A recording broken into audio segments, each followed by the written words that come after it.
So I've heard a lot of mixed messages with regards to Bark.com. I actually know quite a few business owners that use it alongside using ourselves at fatrank.com for lead generation. And they say that it works. Like they say that they purchase leads and they know that it's shared leads, but they're very, very, very good at conversion. And Hmm. they feel like they've got a better offer than the competition. So that they know they don't mind having share leads where at like fatrank.com it's exclusive leads. You can probably charge that little bit more. It's not a race to the bottom on price, but they're happy with knowing that they're going to get the shared leads and it's working well.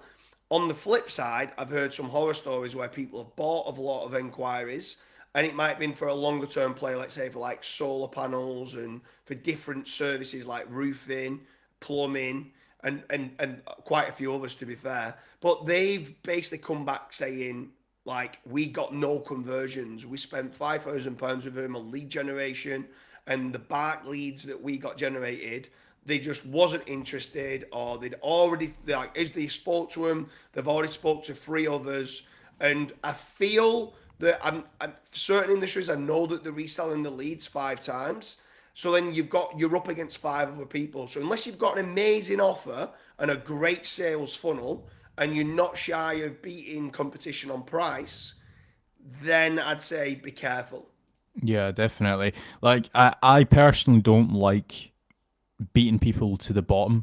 Like I like good profit margins, and I just feel like in some cases, or from the stories that I've been told, especially when it comes to like the reselling leads and stuff like that, I personally don't like that. I like exclusive leads.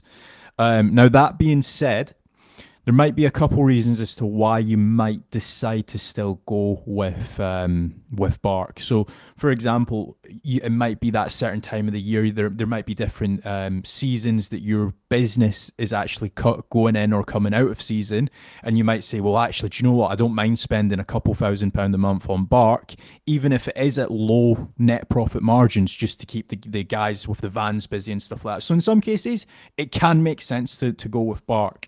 Um, but the exclusive leads again, you're going up against 4 or 5 different competitors. So in that case, I would be trying to invest into lead generation options, going potentially filling out a form with FatRank, potentially investing into my own marketing team, trying to hire a PPC expert, trying to hire an SEO expert. I know that that might not be for all businesses because again, it is quite a big investment. That's probably like what 3 or 4 people that you're going to need to hire in the marketing department. That's like what the going rate of recording this video is probably about 150 £1,000 worth in salaries, just that alone. But like anything, I think that you need to be tracking KPIs. Yeah, for sure. I mean, the KPIs and the return on investment's the most important part.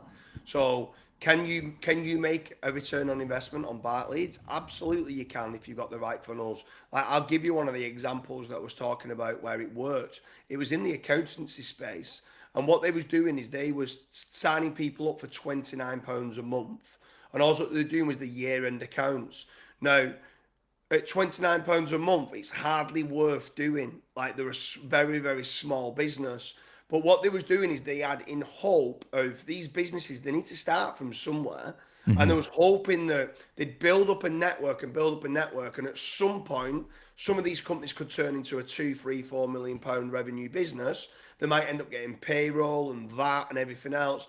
And they kind of did it as almost like a lost lead, get them on, be very cheap on the front end, knowing that the upsells and the cross sells further down the line could be good.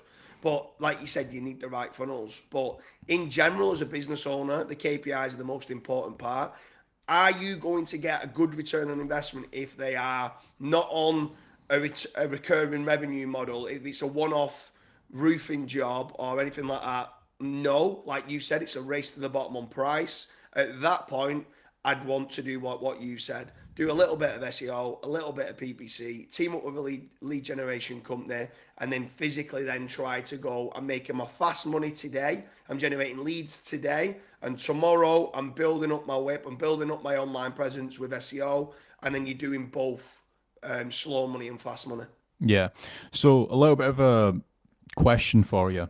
let's say you have got £3,000 a month to invest into marketing. You understand that marketing is your problem. You need more inquiries. You don't want to just solely rely on word of mouth marketing because, again, it's very difficult to scale that. So you want to just be seen, right? And you want to generate high quality leads that will end up converting for your business.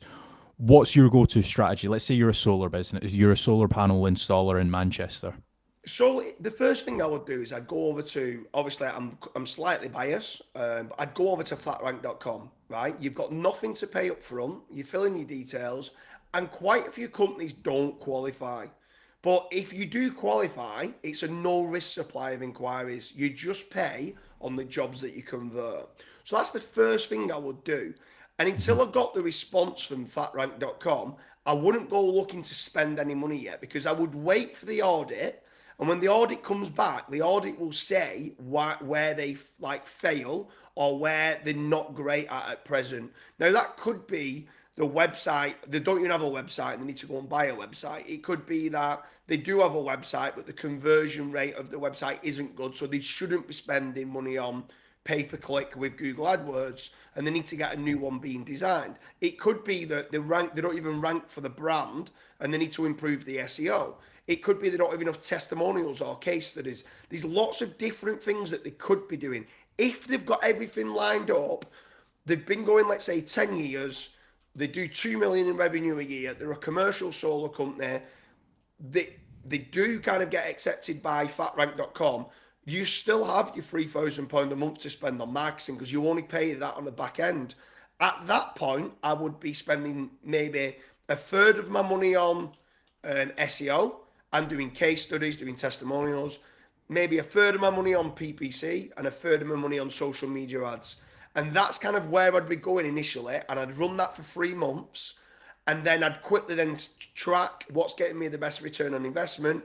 And then I'd start doubling down. If social media didn't work very well, I'd put more into PPC if that was working. If neither one of the paid ads was working, I'd put more into SEO and try to start delivering that for long-term gains. You could also then go and try 1 or 2 other kind of premium directories like Yellow Pages, like Checker Trade or anything else that could be relevant, that kind of these directories could be ranking for the keywords that you initially want to rank for. So initially go over to fatrank.com, inquire, see whether you are agreed or not agreed. If you're not, ask why, and then work on your weaknesses. Yeah, so that's been our video on isbark.com worth it. If you guys have any other questions, feel free to drop them down below. And if you guys do want to apply for FatRank, either check out the link down below or head over to fatrank.com and fill in the contact form and the team will be in touch. Thanks for watching.